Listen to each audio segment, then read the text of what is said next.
හරි මං හිතන්නේ මේ මම හොඳට ඇහෙනවා. හරි අපි පන්තිය පටන් ගමු.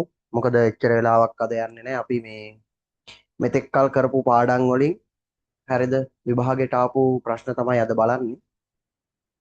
එතකොට අපි බලමු මේ ප්‍රශ්න වලට උත්තර ලියා ගන්න පුළුවන්ද කොහොමද ගන්නපු දේවල් වලට තේරලා තියෙනවද අන්න ඒ වගේ දේවල් තමයි බලන්නේ. හරිද ඕලෙවල් විභාගයට ආපු ඒ අවුරුදු වල විභාග ප්‍රශ්න ටික තමයි බලන්නේ. මෙතෙක් උගන්වපු පාඩම් වලින්. හරි ඒ කියන්නේ ඒ වගේ සෑහෙන්න අහලා තියෙනවා. ඒකිනුත් ඔය අද දාලා තියෙන්නේ යම් කිසි සුළු ප්‍රමාණයක් විතරයි. තව තියෙනවා විභාග ප්‍රශ්න සෑහෙන්න දාන්න.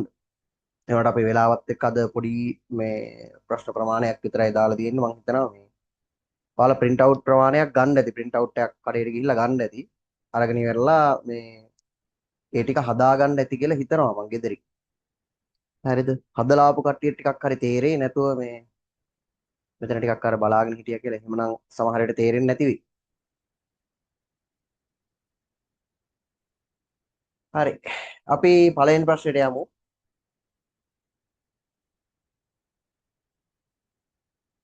හරි. මම හිතනවා ස්ක්‍රීන් එක ෂෙයා කරලා තියෙනවා මේ ආයෙ ලොග් වෙන්න කවුරුත් නැහැ නේ. කට්ටිය ලොග් වෙන්න ඇති කියලා හිතනවා.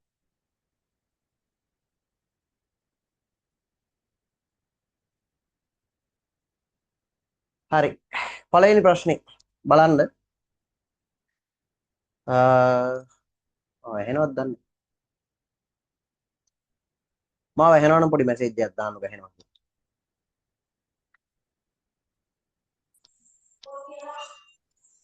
ඇහෙනවද? ඉමාෂා ඇහෙනවද? ඇහෙනවා සර්. ඇහෙනවනේ. හරි.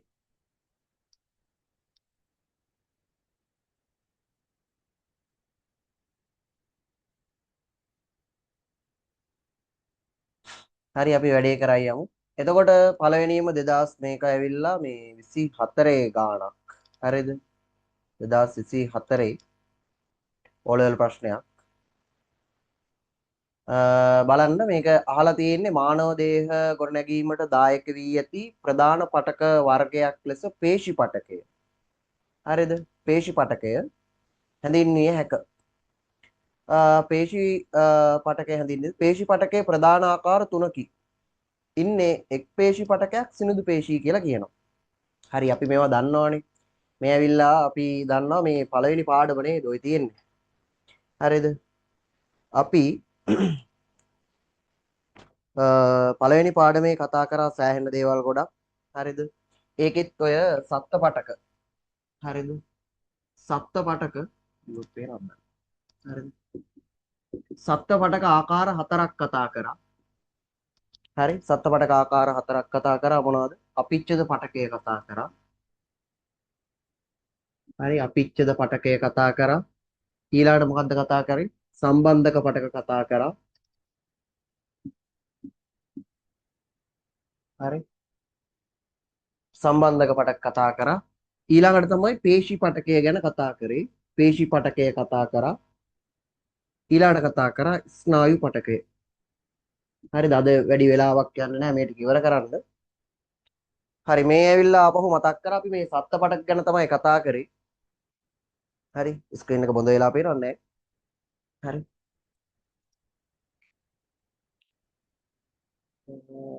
ගොල්ල එකේ මොකක් හරි අවුලක්.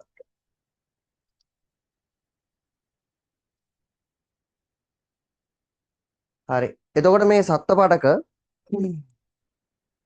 ආකාර හතරක් කතා කරා පටක වර්ග ආකාර හතරයි සත්ත්ව පටක ශාක පටක නෙමෙයි ශාක පටක අපි වෙනින්ම කතා කරා මං හිතනවා ඔයාලා නෝට් එක ආපහු පාඩම් කරගන්න ඇති මේ ප්‍රශ්න කරද්දි හරිද අපිච්ඡද පටකයි සම්බන්ධක පටකයි පේශි පටකයි ස්නායු පටකයි මේක අපේ ප්‍රශ්නේ අහලා තියෙන්නේ පේශි පටකය ගැන එතකොට මේ පේශි පටකය නැවත ආකාර තුනකට බෙදුවා හරිද ඔයාලට මතක ඇති එකක් සිනිඳු පේශි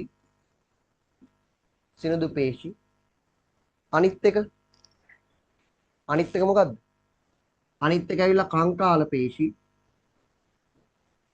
අනිත් එක හත් පේශි හර්ට් පෙටි.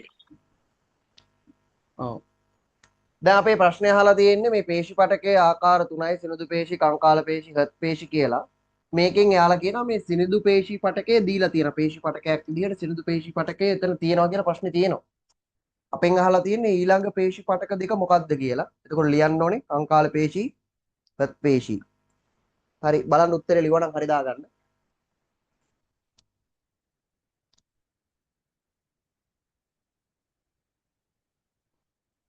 හරි. මෙතන තියෙනවා ඉන් පේශි පටක එක් ආකාරයකි. හරි. මිනිස් සිරුරේ ඇති අනෙක් ප්‍රධාන පේශී පටක වර්ග දෙක. හරිද? එක පේශී පටකයක් දීලා තියෙනවා. පේශී පටකයේ සිනිඳු පේශී තියෙනවලු. තව පටක වර්ග දෙකක් ලියන්නවලු. මොකක්ද ආකාර දෙක? අපි කිව්වා මොනවද? කංකාල පේශී එන්න ඕනේ මෙතෙන්ට. ආයි පේශි. පේශී එන්න ඕනේ. හරි. එහෙනම් ලිව්වනම් මේ ප්‍රශ්නේ යටින් ඉඩක් තියලා තියෙනවා. ඔයාලා ලිව්වනම් හරි දාගන්න. ඊළඟට බලන්න හරිද කියේ. ලිව්වේ නැති කට්ටිය දැන් හරි ලියා ගන්න. ඔය තමයි අහන ප්‍රශ්න. හරි ලේසි. හරියට පාඩම් කරලා තිබ්බා. ඊළඟට මේකේ බහුනියෂ්ටික සෛල දරන පේශී පටකය මොකක්ද කියලා අහලා තියෙනවා. අපි දැක්කා මේ පේශී පටක වලින් හරිද බහුනියෂ්ටික තියෙන්නේ මොන වගේද? නියෂ්ටි ගොඩක් තිබ්බේ දෙපැත්තේ. බහුනියෂ්ටික. මේ වගේ නියෂ්ටි ගොඩක් තිබ්බා. බහුනියෂ්ටික නම් කවුද? කංකාල පේශි වල තමයි බහුනියෂ්ටික. ඔව් කංකාල පේශීන්. හරි දාගන්න. ඊළඟට මේ මෙන්න මේ තුන්වෙනි ප්‍රශ්නේ පොඩි අවුලක් තියෙනවා. හරිද? ඒ අවුරුද්දේ මේක 2023 24 23 24 මං හිතන්නේ. ඉච්ඡානුග පේශි හා රිත්ම්‍යානුකූලව ක්‍රියා කරන පේශි පටකය අහලා තියෙනවා. හරිද? එහෙම මේ ඉච්ඡානුග වෙලා රිත්ම්‍යානුකූල කෙනෙක් නෑ. ඉච්ඡානුගයි කියන්නේ හිතාමතා පාලනය කරන්න පුළුවන්. රිත්ම්‍යානුකූල විදිහට වැඩ කරන එක පේශි පටකයයිනේ තියෙන්නේ. ඒ ඇවිල්ලා කවුද? රිත්ම්‍යානුකූල විදිහට වැඩ කරන්නේ. මිනිත්තුවට 72 වාරයක්. අන්න හත් පේශි. හත් පේශි රිත්ම්‍යානුකූලයි කියන කතාව ඇත්ත. ඒ වුණාට එයා ඉච්ඡානුග නෑ. එයා ඉච්ඡානුග නෑ. එයා හිතාමතා පාලනය කරන්න බෑ. එතකොට මේක කියන ඉච්ඡානුග හා රිත්ම්‍යානුකූලව ක්‍රියා කරන පේශි පටක වර්ගය. හරි මෙයා රිත්ම්‍යානුකූලයි තමයි හත් පේශි. හැබැයි ඉච්ඡානුග නෑ. හිතාමතා අපිට හත් පේශිය පාලනය කරන්න බෑනේ. ඒ නිසා ඒ අවුරුද්දේ මේකට ඕල් එකක් දීලා තියෙනවා නිදහස් ලකුණක්. හරිද? නිදහස් ලකුණක් දීලා තියෙන අපි මාකින් එක පස්සේ බලමු. හරිද? එතකොට ඒකේ අවුලක් තිබ්බ නිසා දුන්නේ. මේක නිදහස් ලකුණක් දීලා තියෙනවා. මෙහෙම පේශි පටකයක් නෑ. රිත්ම්‍යානුකූල කෙනෙක් නම් ඉන්න හත් පේශිය ඒක ඉච්ඡානුගෝ ක්‍රියා කරන්නේ නෑ. හරිද? එයා හිතාමතා පාලනය කරන්න බෑ. ඉච්ඡානුගයි කියන එකේ තේරුම ඒක. ඊළඟට සිනිඳු පේශී පටකය පිහිටා ඇති ස්ථානයක්. හරිද? සිනිඳු පේශී පටකයේ පිහිටා ඇති ස්ථාන ගොඩක් කිව්වා. කොහෙද? ආහාර මාර්ග බිත්තිය. ආහාර මාර්ග බිත්තියේ කිව්වා ආයි මොනවද? ආයි රුධිර වාහිනී බිත්තිය. රුධිර වාහිනී බිත්තියේ මූත්‍රාශය බිත්තියේ ආයි ගර්භාෂය ගර්භාෂය බිත්තිය. බිත්තියේ ඔය සෑහෙන දේවල් ලියන්න පුළුවන් ඔයාලට. හරිද? ඒ වගේ පිහිටා ඇති ස්ථාන අපි ගොඩක් ඉගෙනුවා එදා. හරි ටියුට් එකේ ඇති බලන්න. හරි ඒ වගේ කැමැති පිහිටි ස්ථානයක් ලියන්න. ඊළඟට සිනිඳු පේශී පටක සෛලයක රූප සටහනක්. මං කියවා සිනිඳු පේශී පටකයක් කොහොමද? තර්ක රූපී හැඩයක් තියෙනවා. මැද එක න්‍යෂ්ටියක් තියෙනවා. හරිද? මේ න්‍යෂ්ටිය. හරිද? මම බෝඩ් එකේ අඳින්න ඕනේ නැහැ මං හිතන්නේ ඔයාලට පේනවා. හරිද? මෙන්න මේ විදිහට සිනිඳු පේශී සෛලයක් ඇඳලා තියෙන්න ඕනේ. මේ තියෙන සිනිඳු පේශී සෛලයක්. හරිද? එහෙම ඇඳලා තියෙන්න ඕනේ සිනිඳු පේශී පටකේ සෛලයක් අඳින්න. මේ තර්ක රූපී හැඩයට ඇඳලා තියෙන්න ඕනේ හරියට. දෙපැත්තෙන් හීනි විදිහටනේ තියෙන්නේ තර්ක රූපී හැඩයක්. ඔය මැද තිබ්බේ එක න්‍යෂ්ටිකයි. ඒක න්‍යෂ්ටියනේ සිනිඳු පේශී පටකය. මතකද? හරි. හරිද ඒ ටික? මකනවා. හරි සර්. ඊළඟට ශාක පටක වර්ගීකරණය පිළිබඳ සටහනක් මෙහි දැක්වී අපි ශාක පටකත් කරා. අපි දැන් උඩ ප්‍රශ්නේ මේකෙදි කරේ උඩ ටික කතා කරේ සත්ත්ව පටක ගැන. ඊළඟට මේ පාඩමේ අපි මුලින්ම කතා කරන්නේ ශාක පටක ගැන. එතකොට මේකේ AB නම් කරන්නලු. අනේ අපි දන්නවා AB මොකද්ද? A ස්ථීර පටකවල මෙයා සරල පටක නම් මේ පැත්තට එන්නේ සංකීර්ණ. සංකීර්ණ පටක. සංකීර්ණ ස්ථිර පටක. ආන්න සංකීර්ණ ස්ථීර පටක. සංකීර්ණ පටක නැත්නම් සංකීර්ණ ස්ථීර පටක. ඒ දන්නෝ අවුලක් නැහැ. එතකොට මේ සරල පටකනේ මෙතන තියෙන්නේ. සරල පටක ආකාර තුනයි. සරල පටකයක් කියන්නේ තනි සෛල වර්ගයකින් විතරක් හැදිලා නම් සංකීර්ණ පටක නම් සෛල වර්ග ගොඩකින්. සරල පටක තනි සෛලයෙන් හැදිලා තියෙනවා වර්ග තුනයි මුදුස්තර ස්ථූල කෝණාස්තර. එහෙනම් මේ කවුද? දුඩස්තර. දුඩස්තර. හරි දුඩස්තර. A හා B නම් කරගන්න මේ සංකීර්ණ ස්ථීර පටක B දුඩස්තර. හරිනේ? හරි. ශාක දේහයක බහුලවම දක්නට ලැබෙන සරල ස්ථීර පටක වර්ගය. මේ සරල ස්ථීර පටක වර්ග තුනක් දීලා තියෙනවා. ශාකයේ වැඩිපුරම තියෙන්නේ මොනවද? ඉගන්නෝ. මෘදුස්තර. මුදුස්තර පටකය. ශාකයේ වැඩිම තියෙන්නේ මුදුස්තර. හරිද? මුදුස්තර තමයි ගොඩක් තියෙන මුදු ස්ථානවල පළතුරු වල තියෙනවා. හරිද? සමහර ওই කූඩලු වගේ ශාකවල ඒ ශාකේ හරිද සෛල බිත්තිය නිර්මාණය කරලා තියෙන ඒ වගේ සෑහෙන්න තියෙන මුදුස්තර ගොඩක් ශාකවල ගොඩක් ස්ථානවල තියෙන පත්‍රවල තියෙනවා. ඉනි මුදුස්තර සවිවර මුදුස්තර විදියට ගොඩක් තැන්වල තියෙනවා. හරි ස්ථූල කෝණාස්තර පටකයේ කෘත්‍යයක්. මෙයාගේ කෘත්‍යයක් මොකද්ද? ගොඩක් වෙලාවට ස්ථූල කෝණාස්තර කරන්නේ ශාකයට සංධාරණ. අන්න සන්ධාරණයේ සපයන එක. ගොඩක් වෙලාවට සන්ධාරණයේ සපයනවා. ප්‍රභා සංශ්ලේෂණ. ඈ ප්‍රභා සංශ්ලේෂණ. ප්‍රභා සංශ්ලේෂණය.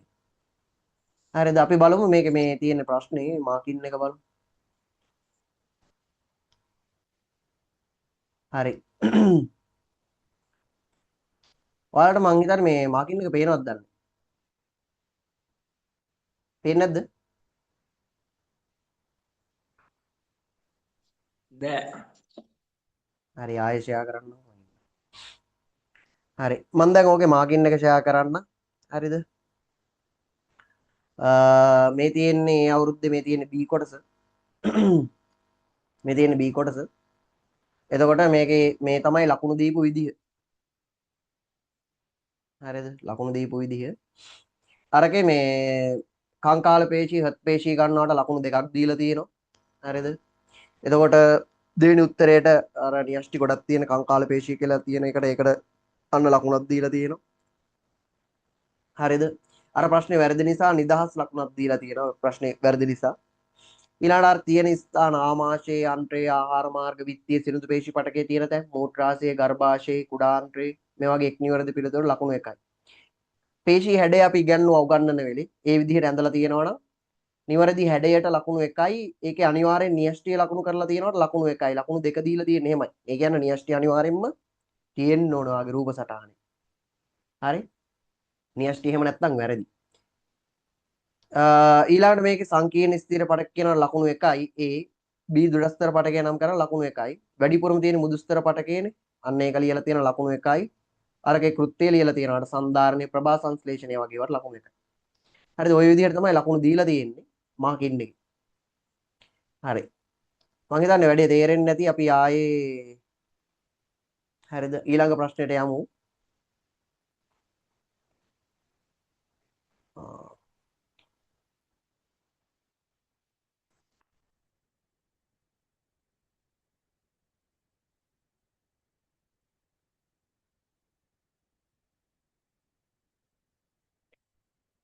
හරි. හරි. ඊළඟ තියෙන 2025 ආව ප්‍රශ්නයක්. හරි.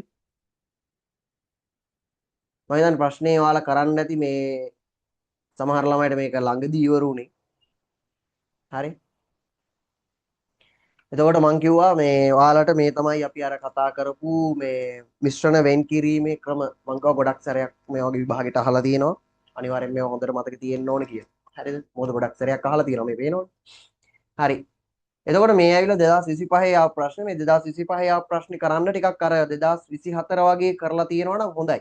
මොකද ඒකේ අත්දැකීමක් 2025ට ගන්න පුළුවන්. ඒක නිසා අපි මේ පහළ තියෙන 2024 ප්‍රශ්නෙට ගිහිල්ලා එමු. හරිද? 2024 එහා පැත්ත පිටුවේ තියෙන්නේ. මේකේ තියෙනවා හුමාල ආසවණය, සරල ආසවණය, භාගික ආසවණය යනු මිශ්‍රණවල සංඝටක වෙන් කර ගැනීම සඳහා භාවිතා කර හැකි ආසවන ක්‍රම තුනක්ලු. හරි.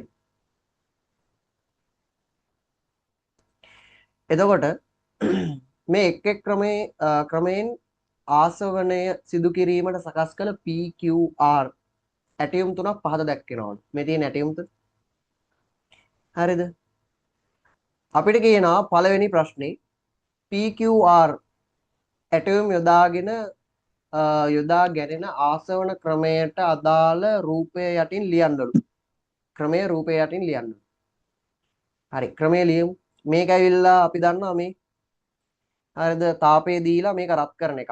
මේ තියෙන්නේ මොන ආසවන ක්‍රමයේද? ආසවන ක්‍රම තුනයිනේ කොහොමද තියෙන්නේ? එකක් සරල ආසවනය, අනිත් එක භාගික ආසවනය, අනිත් එක තියෙන හුමාල ආසවනය. ඔය ක්‍රම තුන විතරයි තියෙන්නේ. හරිද? ඔය ක්‍රම තුනෙන් එකක් වෙන්න ඕන. ආසවන ක්‍රම තුනයි. ටියුට් එකේ හරියට උගන්වලා තියෙන ක්‍රම තුනමයි තියෙන්නේ කියලා. එතකොට මේ තියෙන්නේ මොන ආසවනයේද? ඔයාලට පේනවා මේකේ දෙන්නෙක් වෙන් කරගන්න ක්‍රමයක් නේ සරලයි. සරල ආසවනය මේ තියෙන්නේ. එහෙනම් සරල ආසවනය කියනවනේ ලකුණු තියෙන්නේ. මෙතන ආසවන කුළුණක් පාවිච්චි කරලා තියෙනවා. සාමාන්‍යයෙන් ආසවන කුළුණක් මේ වගේ එකක් පාවිච්චි කරලා තියෙනවනම් හරිද? එතන වෙන්නේ මොන ආසවනේද? භාගික ආසවන. භාගික ආසවන. හරිද? මෙතන හුමාලය පාවිච්චි කරලා තියෙනවා. එහෙනම් ෂුවර් එකට මෙතන තියෙන්නේ හුමාල ආසවන. හරිනේ. මං හිතන හරිය ඇති කියලා ඔයාලා හරි දාගන්න. හරි මේ උපකරණය මොකක්ද කියලා අහලා තියෙනවා. මේක ඉගන්නුව හොඳට මොකද්ද මේ? හරිද? මේ තියෙන්නේ ලීබික් කන්ඩෙන්සරයක්. ලීබික් කන්ඩෙන්සරයක්. X උපකරණය. හරි? ඊළඟට හරි ලේසි වැඩි. පහත් දැක්කෙන වෙන්කිරීම සඳහා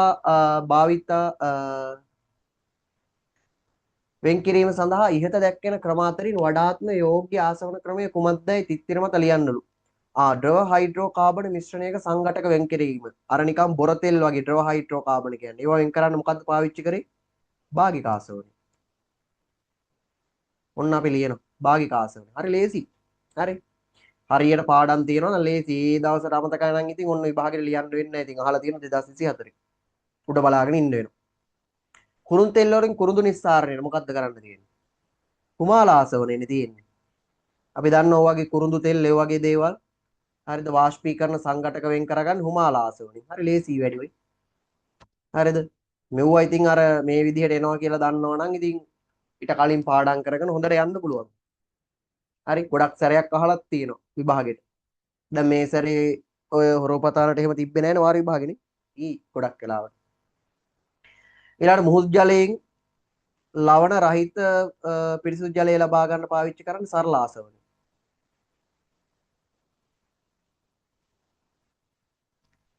සරල ආසවන.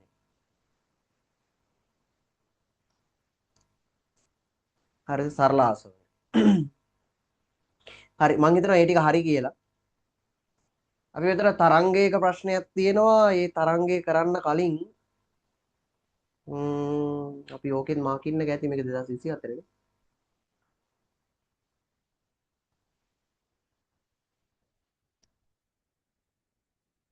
2024.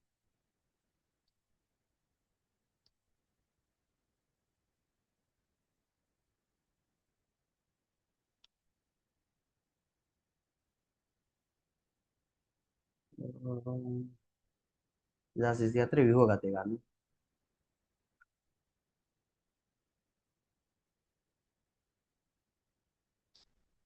හරි. අපි බලමු මාකින් එකේ කොහොමද ලකුණු දීලා තියෙන්නේ කියලා. ඔයාලට මාකින් එකත් පෙන්වන්න. එතකොට අදහසක් ගන්න පුළුවන්. හරි. මම හිතන්නේ ස්ක්‍රීන් එක ෂෙයා වෙන්නේ නැති.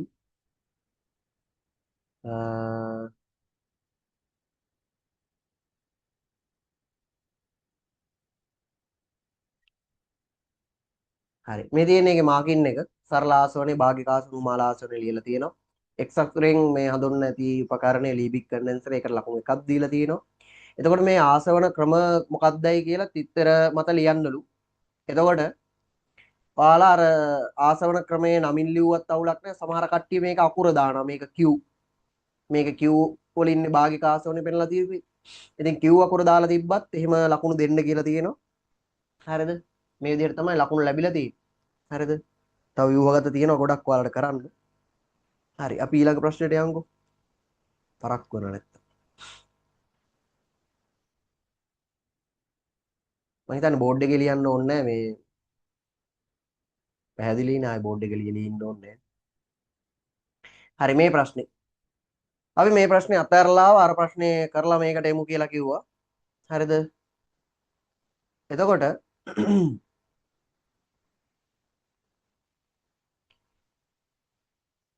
ඊළඟට පහත රූප සටහන් වලින් පෙන්වා ඇත්තේ මිශ්‍රණයේ සංඝටක වෙන් කර ගැනීම සඳහා භාවිතා කළ හැකි උපකරණ කට්ටලයක්ලු. හරි මේ මොකද්ද මේ තියෙන්නේ? මේ මොකක් හරි පෙරීමේ ක්‍රමයක් නේද? පෙරහන් කඩදාසියක් දාලා එහෙමනේ තියෙන්නේ. අනුපම ඕක නවත්තන්න නැත්නම් රිමූව් කරන්න වෙනවා.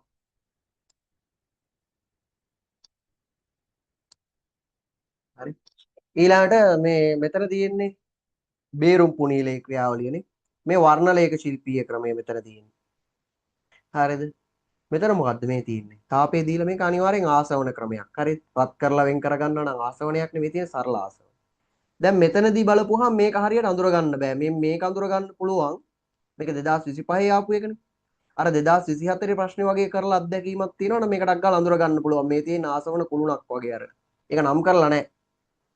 මේ තියෙන්නේ අනිවාර්යෙන් භාගික ආසවනයක්. අර 2024 ප්‍රශ්නේ කරලා ගියපු ළමෙට්ට ලේසි වැඩි. මේ රූපේ අඳුර ගන්න පුළුවන්. එහෙම කරන්නේ නැතුව විභාගයට ගියොත් එහෙම ඔන්න. හොයා ගන්න අමාරුයි එකපාරට. හරි. මේකේ තියෙනවා පළවෙනි ප්‍රශ්නේ. පහත දී ඇති එක් එක් වෙන් කර ගැනීම සඳහා අවශ්‍යතාවය සඳහා භාවිතා කර හැකි උපකරණ කට්ටලයක් හඳුනාගෙන හිමි අකුර ලියන්න. මේක කියනවා මේ මොකද්ද? හරිද? අපිට කියනවා ලුණු සහ වැලි මිශ්‍රණයක සංසුද්ධ මිශ්‍රණයකින් සංසුද්ධ ලුණු ස්පටික ලබා ගැනීමට මොකද්ද ගැලපෙන්නේ කියලා. ඈ ඒක කරන්නේ කොහොමද? ලුණුයි වැලි මිශ්‍රණයක් තියනවලු එකට දාලා. හරිද? ලුණුත් තියනවා මේකට දාලා. හරි? වැලිත් තියනවා දාලා. දැන් කලවම් කරලා තියෙන්නේ ලුණුයි වැලි එකට. අපි කොහොමද මේ දෙන්න වෙන් කරගන්නේ? වැලි වෙන් කරගන්නත් ඕනේ. ලුණු ටික වෙන් කරගන්නත් ඕනේ. මම මේක කියලා දුන්නා පන්තියේදී. අපි මොකද කරන්නේ මේකට? දානවා ජලය. ජලය දාලා මොකක්ද හදාගන්නේ? හදාගන්නවා නෙස්ටමෝල් එකක්. හරි ජලයයි වැලි හොඳට කලවම් කරලා නෙස්ටමෝල් එකක් හදාගන්නවා මේකේ. හදාගෙන මොකද කරන්නේ? මේ ටික ඔක්කොම දානවා මේකට. හරිද? දාලා ඉවරලා මොකද කරන්නේ? පෙරනවා. පෙරද්දි වැලි ටික මෙතන ඉතුරු වෙනවා. මෙතන වැලි ඉතුරු වෙනවා. එතකොට පෙරණය තියෙනවා මෙතෙන්ට එනවා. පෙරණේ මොනවද තියෙන්නේ? ලුණු. ඇයි වැලි ටික මෙතන ඉතුරු වෙනවනේ. වතුර දාලා පෙරද්දි ලුණු මෙතෙන්ට එනවා. ලුණු මොකද කරන්නේ? රත් කරනවා. රත් කරපුවාම ජලය ඔක්කොම වාෂ්ප වෙනවා. වාෂ්ප වෙලා මොකද වෙන්නේ? ලුණු අඩි ඉතුරු වෙනවා. සංශුද්ධ ලුණු ලබා ගන්න පුළුවන්. එහෙනම් අපිට කියන්නේ අදාළ ඉංග්‍රීසි අකුර ලියන්න. මේකට ගැලපෙන්නේ A. පෙරීමේ ක්‍රමයෙන් අපිට මේ දෙන්න වෙන් කරගන්න පුළුවන්. හරි. ඔන්න වැඩි.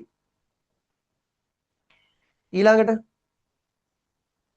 අපිට මොකක්ද කියන්නේ? මේව මං හිතනවා ලියාගෙන ඉන්න ඇතිනේ. print out එකක් එහෙම අරගෙන හරි උනන්දු ඉන්නවාලා. හරිද? එහෙම ඉතින් කරේ නැත්නම් ඉතින් විභාග පාස් වෙන්න අමාරුයි ඉතින්. හරි. මොකුත් නොකර ඔහේ හිටියොත්. ඊළඟට ආහාර හා වර්ණක ඇති වර්ණක වර්ග වෙන් කර ගැනීම. ආහාරයේ වර්ණක. ආහාරයට විසක් කලවම් වෙලා තිබ්බොත් හරිද වතුරට විසක් කලවම් වෙලා තිබ්බොත් හරිතප්‍රද වර්ණක වෙන් කරගන්න වගේ අපි පාවිච්චි කරන්නේ වර්ණලේඛ ශිල්පීය ක්‍රමය. ඒක පාඩම කියන වෙලේ මම කියලා දුන්නා. එහෙනම් මේකට ගැලපෙන්නේ C. ඊළඟට ජලයේ ද්‍රාවිත අයඩීන් ජලයේ අමිශ්‍ර සයික්ලොහෙක්සීන් ද්‍රාවණය නිස්සාරණය කර ගැනීමට අපි දන්නවා අර ජලයේ වැඩි දිය වෙන්නේ නැති කැමති නැති කට්ටිය ඉන්නේ අයඩීන් වගේ. අපි මේකට කතාවකුත් කිව්වා. හරිද? ඒගොල්ලෝ ඒ අයඩීන් වගේ ද්‍රාවණයක් වෙන් කරගන්න අපි පාවිච්චි කරේ මොකද්ද? මේ බේරුම් පුනීලී ක්‍රියාවනේ ද්‍රාවක නිස්සාරණය පාවිච්චි කරේ B ද්‍රාවක නිස්සාරණ මේක ඉගෙනුවා. ඊළඟට එකිනෙකට මිශ්‍ර වන එතනෝල් තාපාංකය 78යි මේක මේ ලින්ක් එක මේවා වෙලා කට් වුණොත් විනාඩියක් විතර තියෙන්නේ. ආයෙ මේකෙන්ම ලොග් වෙන්න ওই ලින්ක් එකෙන්. ඇසිටික් අම්ල 118යිලු ද්‍රාවණ දෙක ද්‍රාවණයකින් ඉකි ද්‍රාවණය වෙන් කරගන්න. තාපාංක අණු වෙන් කරගන්න ක්‍රමයට අපි කිව්වේ භාගික ආසවණය කියලා. භාගික ආසවණය පෙන්නලා තියෙන්නේ. මෙන්න මේකේ. එහෙනම් ඊ අකුරෙන්න ඕන. මේ දෙන්න තාපාංක අණුවන වෙන් කරගන්න තියෙන එතනෝල් වල තාපාංකය දීලා තියෙන මෙයාගේ තාපාංක අණු වෙන් කරගන්නේ මෙන්න මේ ක්‍රමෙන්. ඒවා කියලා දුන්න හොඳට.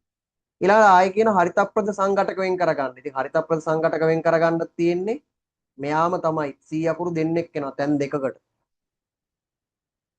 තැන් දෙකකට එනවා. හරිද ඔයාලගේ?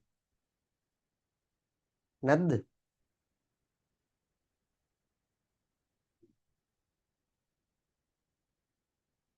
හරි.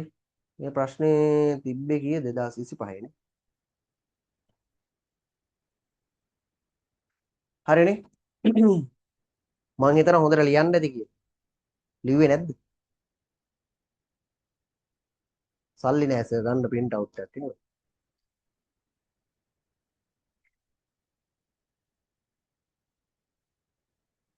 හරි.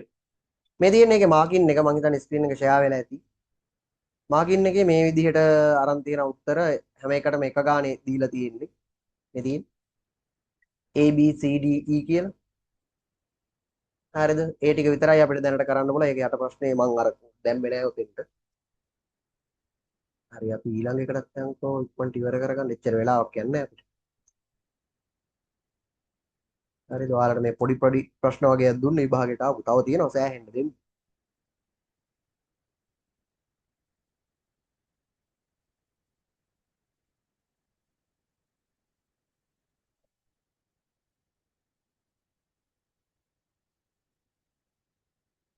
හරිනේ. එතකොට ඊළඟ ප්‍රශ්නේ ගන්නකො බලන්න. දැන් මේ සතියේ තියෙනවා ඔයාලට වාර විභාගයක්. හරිද? හොරපතන් ළමයිට නම් තියෙනවා. පාඩම් කරන් ඉන්න පේපර් එක ටිකක් අමාරුයි. හරිද? පැයක් තියෙනවා ලියන්න පැය එකමාරක් විතර. තෝරාගත්ත ප්‍රශ්න ටිකක් තියෙන්නේ. 10 වසර කොටස් වලින් ටිකක් එනවා. ඒක තුන්වෙනි පාඩම එහෙම හොඳටම බලා ගන්න. තව 11 වසරෙන් අපි ඔය ගන්නපු හැම පාඩමක් වෙනවා. විශේෂයෙන් ප්‍රභා සංශ්ලේෂණයක් දාලා තියෙනවා. හරිද? දැන් මේ පේපර් එකකට ප්‍රභා සංශ්ලේෂණය දැම්ම ගොඩක් වෙලාට ඉතින් අහන නිසා. හරි එච්චර ලොකු අමාරුවක් නැහැ. හරිද? අපි බලමුකෝ ඊටු ප්‍රශ්න ටිකත් මේ කොහොමද වෙන්නේ කියලා. හරි.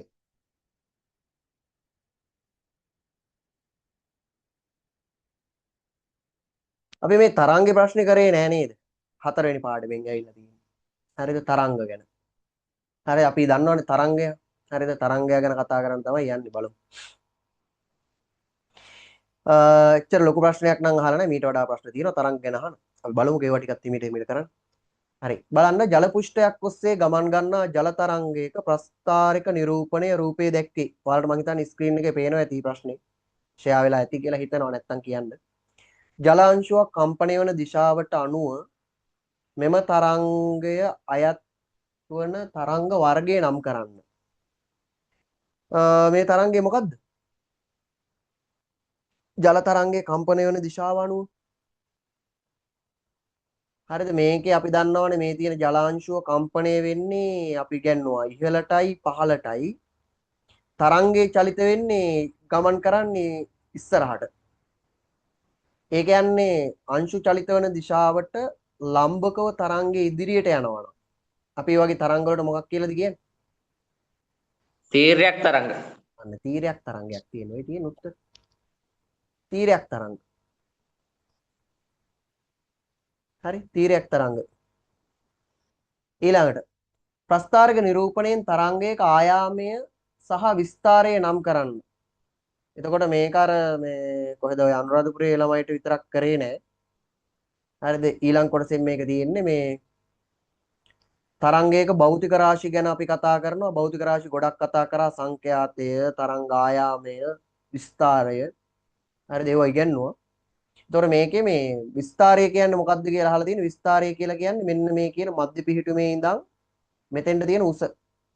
මෙන්න මේ කොටස. හරිද? නැත්තම් ඔයා මේ කොටසට නම් කරලා තිබ්බත් අවුලක් නැහැ. මේ මධ්‍ය පිහිටුමේ ඉඳන් මේ ශීර්ෂයක උපරිම උසට හෝ නිම්නයක උපරිම උසට තියෙන උස තමයි විස්තරය කියලා කියන්නේ. මේක නම් කරලා ලියන්න ඕනේ. විස්තරය තමයි මේක කියන්නේ. හරිද? මේ තමයි විස්තරය.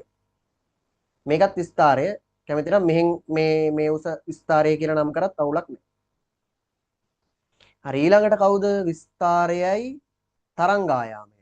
තරංගායාමයත් මේ රූපේ නම් කරන්න ඕනේ. මම මේ ටික අපහැදිලි වෙන නිසා මකන්නම්. මේ තමයි විස්තරය. හරි ලේසි වැඩ තියෙන්නේ. හරි හරියට ඉගෙනගෙන තියෙනවා නම් වැඩේ කරගන්න පුළුවන්. එච්චර ලොකු අමාරුවක් නෑ විභාගෙ.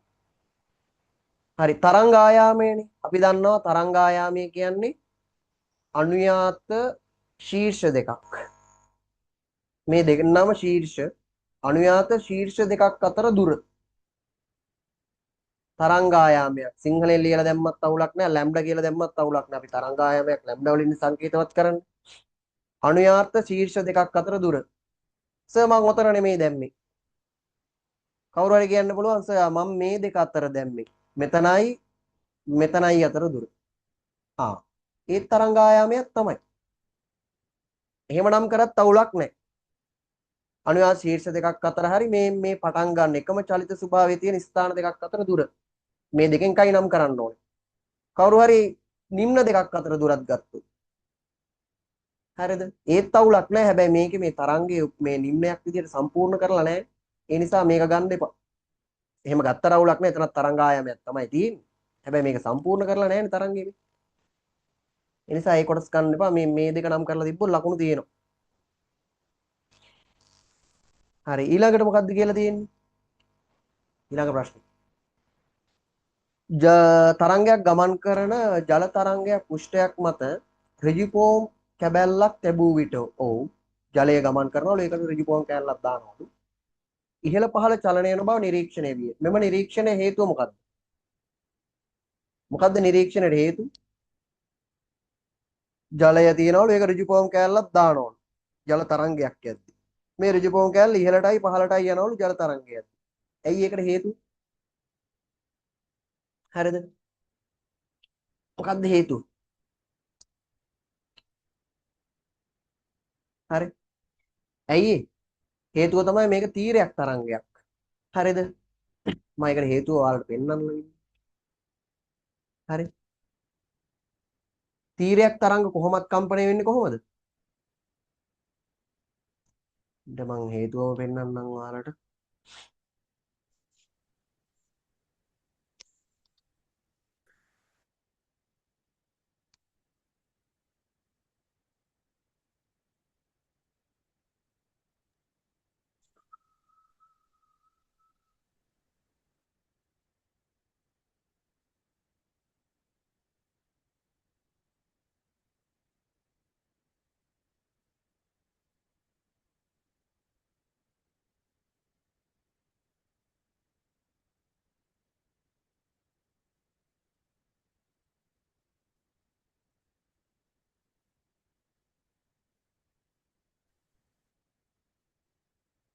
මේක ව්‍යුහගත එකක් නේ.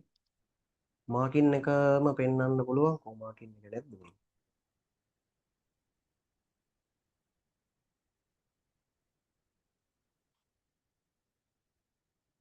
ප්‍රශ්නේ නැද්ද? හරි කට් වුණොත් ඕකෙන් මෙන්න මේ තව විනාඩියක් තියෙනවා. මාකින් එකෙන්ම පෙන්වන්නම් ඉක්මනින්. ඒකට වැඩි හොඳටම තේරෙයි.